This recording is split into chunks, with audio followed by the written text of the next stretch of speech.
going to be doing something a little different. I'm going to be doing a tune setup for the Lamborghini Miura rear-wheel drive swap.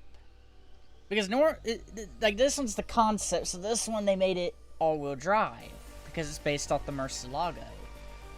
Although the original Miura was, of course, rear-wheel drive, mid-engine rear-wheel drive.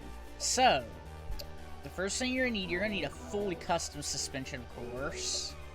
I didn't worry about sway bars because I didn't honestly do much to this car. I kind of kept it in S-Class because I didn't bother putting Forza Aero and, you know, all that junk on it. And, of course, I made the tires a little bit wider. So that's one thing I recommend that you do, because you do have to make them wider to improve the handling. Although, what's funny is it actually handles a bit better with rear-wheel drive than it does with all-wheel drives. That's still funny to me. Of course, wheel size you don't have to touch. And of course, the main thing, you need a rear-wheel drive.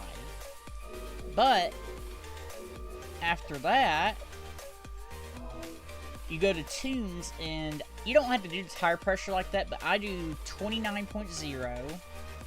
Gear ratio you don't have to really touch, because if you keep it within S-Class like I do, you don't really need it to be any faster, because this thing already hits 216 or 218 as its top speed. Now here's the important part. You have to get these settings. 1.0 camber negative in the front.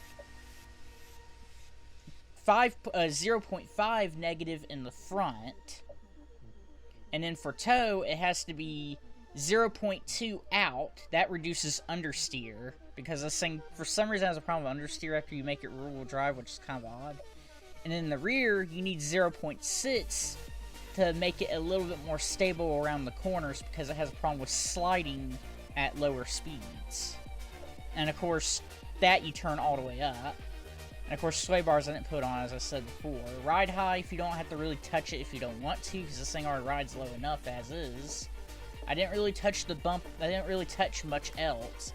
Braking, you want to make sure it's 60% towards the front, because the brake balance, when you have it 50-50, it has a weird problem where the back end wants to step out after you come off a corner at high speed.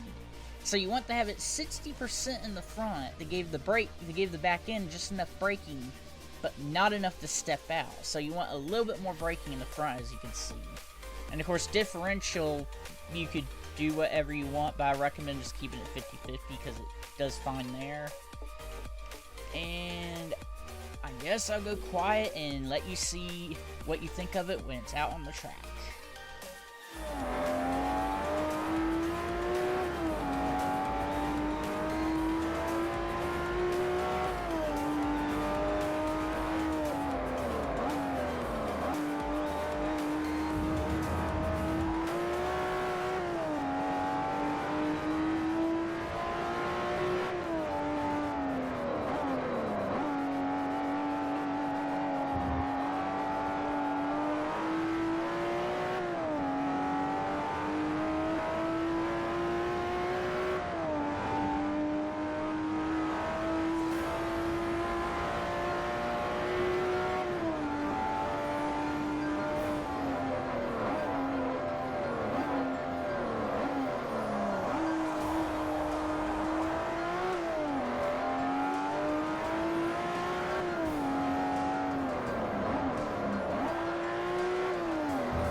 hopefully you like the tune. I mean, if you try, I recommend trying it because you're not experiencing this Lamborghini, even if it's a concept.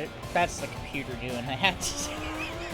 But you're not experiencing this car truly if you don't make it rear-wheel drive. Because to me, it being all-wheel drive, even though it's a concept, it's a shame. I mean, I love Lamborghini, but I hate how they've been doing nothing but all-wheel drives in the most recent. I mean, the last rear-wheel drive Lamborghini that I remember was the Diablo, and then they made that special edition Gallardo that was rear-wheel drive, but that was a limited edition. I think only so many of them were made. So this thing deserves to be rear-wheel drive if they do decide to bring it out. But the warning, it does have a tad bit understeer, but it's easy to cope. It's enough understeer where it's easy to cope with. It ain't super... Let's just say, you're not going to be plowing off the track, not unless you're just going too fast, no matter what it is. But hopefully y'all enjoyed the tune, and that's all I really have for today's video. I'll see you guys later in the next video.